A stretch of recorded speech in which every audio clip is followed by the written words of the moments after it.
Kirabo and the Oberman Sketchpad is a children's book written by Tyrone May, drawing on his imagination and his Jamaican culture. He joins us now. Tyrone, good morning. Good morning, Mr. Bond. Can you hear me? Of course, I can hear you quite clearly, mate. Like, where in the UK are you? I'm actually in Cardwell in my residence in Hanover. Oh, you're into Jamaica. I am You're back home. I was awakened this morning by the village alarm, the roosters, obviously. Very nice, very nice. But you work now with the NHS in London, no? I do at the North Middlesex Hospital, a major hospital in North London. Okay, fantastic. And you have been writing for a little while. 2013, you started with Sunshine Bliss. You say it was a steep curve for you. Tell me a little bit about why you fell in love with writing in the first place. Or how? Reading and storytelling was always my thing. Mm-hmm. I remember reading lots of books when I was a child, and then I would add my own little bits to it to tell my friends the stories. So that was a key starting point. And as I grew older, I started exploring into writing small articles, small pieces, and I send them around, and the responses were usually positive. So that got me even more confident to do it. Yeah. However, in regards to actually writing books, I must say it wasn't until 2012 that I actually started when I wrote Sunshine Bliss on a cell phone at the time because I didn't have a computer. And I was at the libraries all the time reading so much stuff. So that was part of the whole journey. Fantastic. Well, 2016 you went to the UK. And you were working in the hospital, so you saw what happened as COVID ravaged and ravaged and ravaged. And then in 2020, as the pandemic still raged, you decided that you were going to do your debut children's title. Inspiration behind that one? The inspiration behind it was at the hospital, we had a lot of patients who came in who were obviously affected by COVID. And at the time I was working as a porter, so I had first-hand experience of being on the wards where the patients were. And chief amongst a lot of the patients, their concern was their pets, their animals, which were left behind at home.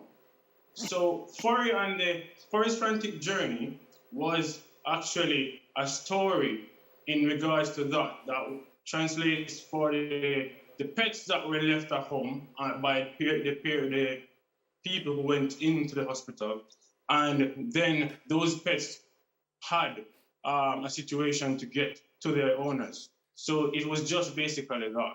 Yeah. So you did.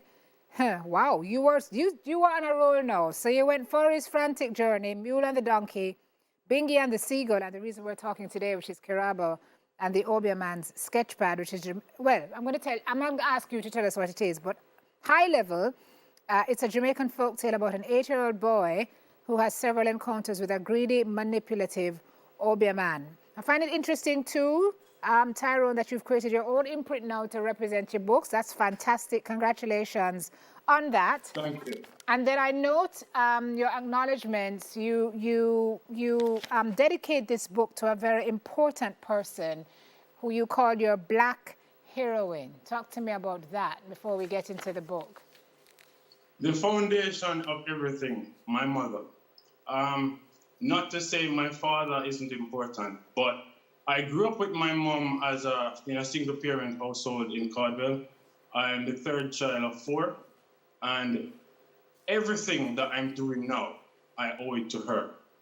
I recognized her efforts at a later date, obviously, because as a child, you didn't always see what she was doing, but she was tremendous. She put so much effort into me having the education, having the mindset that I have now. Yeah. And so when I wrote this story, it was basically my way of saying, Mom, this is my gift back to her. sadly, she's not here anymore. She's passed on. I'm so sorry to hear that, Tyrone. But there is a certain joy and catharsis in being able to write this and say, Mommy, this is yours. That gives you some level of, yes, for sure. And so the synopsis is, this is an 8-year-old boy. He's living with his family on a farm in Western Hanover. His dad leaves to find work when he's 3 and doesn't come back. Give us a short version now as to what happens from there to the end. Kirabo has the ideas of most young boys at that age growing up in the countryside of Jamaica. So the story is relatable to young children from that perspective. What happens within the context is that the Obeah man, who knows the plight of the family, goes to the house and gives Kirabo a magic device which the Obeah man cannot use because he's evil. So he preys upon the innocence of Kirabo and returns multiple times to collect things, which is his own natural greed. The main points in the story, which I think will relate a lot more with a lot of my readers, is that although magic is involved, the greatest thing that happens in there is the bond between Kirabo and his mom, which is the love that he has for him. Right. So the Obeah man tries to woo him, but Kirabo unravels the scheme using his wit and guidance of someone else. But fixing things requires something mightier than any enchantment, you say, a mother's love. Love that. So where do we, first of all, how is the title doing? And then where do we get it so we can support you? It's actually doing well in the UK and the US and on the international stage, because now that I have my own imprint, I was able to get it into all the major online stores. And at the moment, I am connecting with a local distributor and printer so that the books will be here in the stores. But for now, it's available online on Amazon and on all the major bookstores. Yeah. And do you have a couple more titles that are in final stages? Yes, certainly. Kendi and the King of Kites, a literary classic, which is written from a Caribbean perspective as well. That one is about a 10-year-old boy who lives with his dad, who is an alcoholic. That will be out in April. And there are several other children's titles coming pretty soon as well. Yeah, look here, Tyrone, this looks like full-time authorship, man. Is that the plan? I actually used to work, throughout the pandemic, I was working 7 days per week and writing at night. So thankfully my wife was understanding. But now I had to give up 2 days, which is the weekends, to concentrate more on doing my work. Okay. All right. Well, we'll watch. Look for this one, folks, as Tyrone looks to tie up those deals with the local bookshops. In the meantime, you can support him on Amazon and the other major platforms. The book is called Kirabo and the Obeah Man's Sketchpad. Thank you, Tyrone May, and all the best to you. When do you get back out of Jamaica and go back into the colds? I go back on the 28th of April, so I've pretty much just started my time away. Yes. So I'm looking forward to Easter, obviously. Yeah, man. So I'll be here for a while. Enjoy.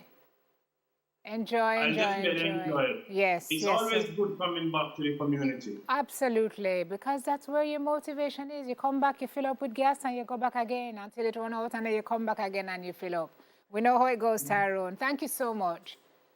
Thank you very much. Thank you very much. Okay, folks, and that is it for Off the Shelf.